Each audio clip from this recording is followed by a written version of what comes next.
वर्षात या जिल्हा रुग्णालयावर जवळपास 15 कोटी रुपये हे खर्च केलेले.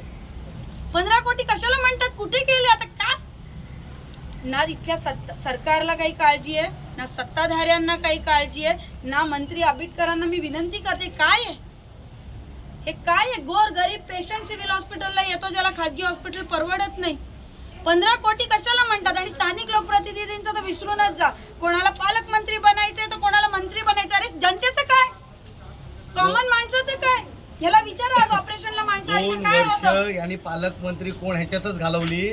आजच्या तारखेला बघाल ना परिस्थिती, तर 5,000 square foot 5,000 square foot 5,000 square असा आपला सिव्हिल हॉस्पिटल आहे. हे जर नवीन बांधलं असतं तरी 15 कोटीत पूर्ण झालं असतं. यांनी नुसतं पैसे कमवण्याच्या खाली हे पैसे संपवलेले आहेत.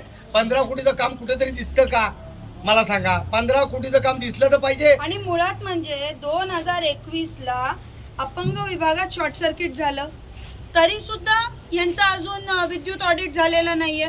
2022 मध्ये एक मोठं एक्सेस ऑक्सिजनमुळे एक महिला दगावल्या, त्याचं पण झालेलं नाहीये. 26 मध्ये रुग्णालयाचा स्लॅब कोसळण्याची घटना झाली तरी कोणी काही बोलत नाही. या ठिकाणी मी शेतकरी कामगार पक्षाच्या वतीने मागणी करते, हे जर काही सुधारलं नाही तर आम्ही ते ठिय्ये आंदोलन करू, पण असे लोकांच्या जीवाशी खेळू देणार नाही, नाहीतर इथे दुसरी अमरावतीची घटना होईल. आणि मुळातच पॉलिसी लेवलला मी हे माझा सगळ्यात मोठा प्रश्न आहे जो तुम्ही सुद्धा अख्ख्या देशाने आणि महाराष्ट्राने विचारला पाहिजे.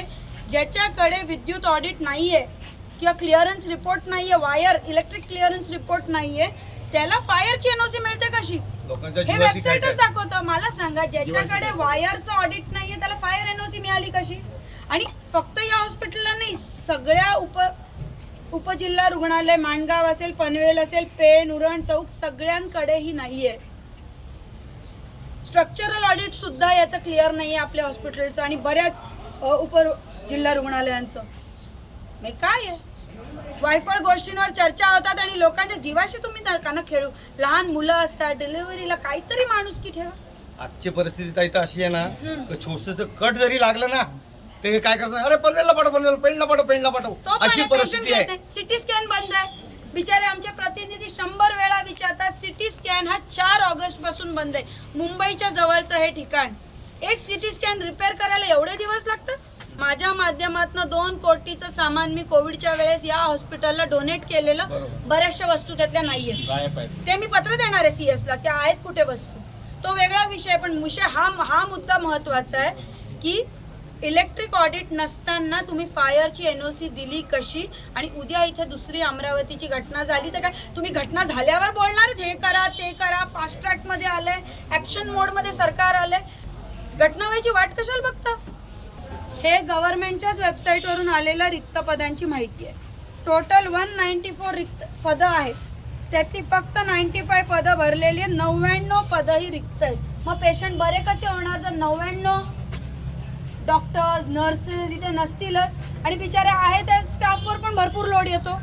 बघा, नर्सेस 5 नाही, सगळीकडे आहेत. बघा, मेन अधिकारी नाही, कनिष्ठ लिपिक नाही, नेत्रचिकित्सासाठी माणसं कमी, स्वच्छतेसाठी माणसं कमी, मेन नर्सेस 40-50 नर्सेस कमी आहेत सगळीकडे. नर्स ही आत्मा असते हॉस्पिटलच्या कुठल्याही. दुसरा मुद्दा हे बघा, हे पण गव्हर्नमेंटच्या वेबसाईटवरूनच काढलेलं डिटेल्स आहे. जिल्हा रुग्णालय रायगड, फायर एनओसी प्राप्त, फायर एनओसी झालेली आहे, विद्युत ऑडिट झालेलं नाही, स्ट्रक्चरल ऑडिट आहे. आता ह्या स्ट्रक्चरल ऑडिट आहेत म्हणाल, अर्ध हॉस्पिटल पडायला निघालंय.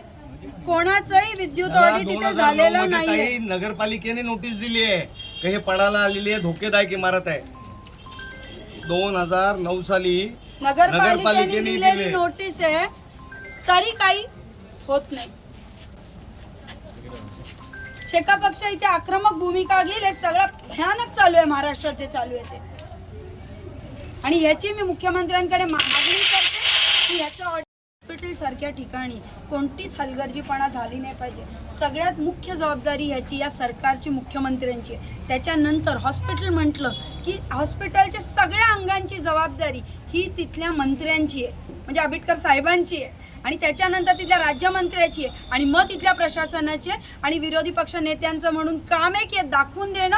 आम्ही दाखवते, आमच्या शोसाठी नाही आहे, दाखवते की याच्यात सुधारणा झाली पाहिजे. कारण की मूळ मुद्दा हा आहे की लोकांचे हालहाल होत आहे. नवी मुंबई व रायगड जिल्ह्यातील ताज्या बातम्या आणि घडामोडींसाठी सबस्क्राईब करा वादळवारा लाईव्ह चॅनल आणि दाबा बेल आयकन.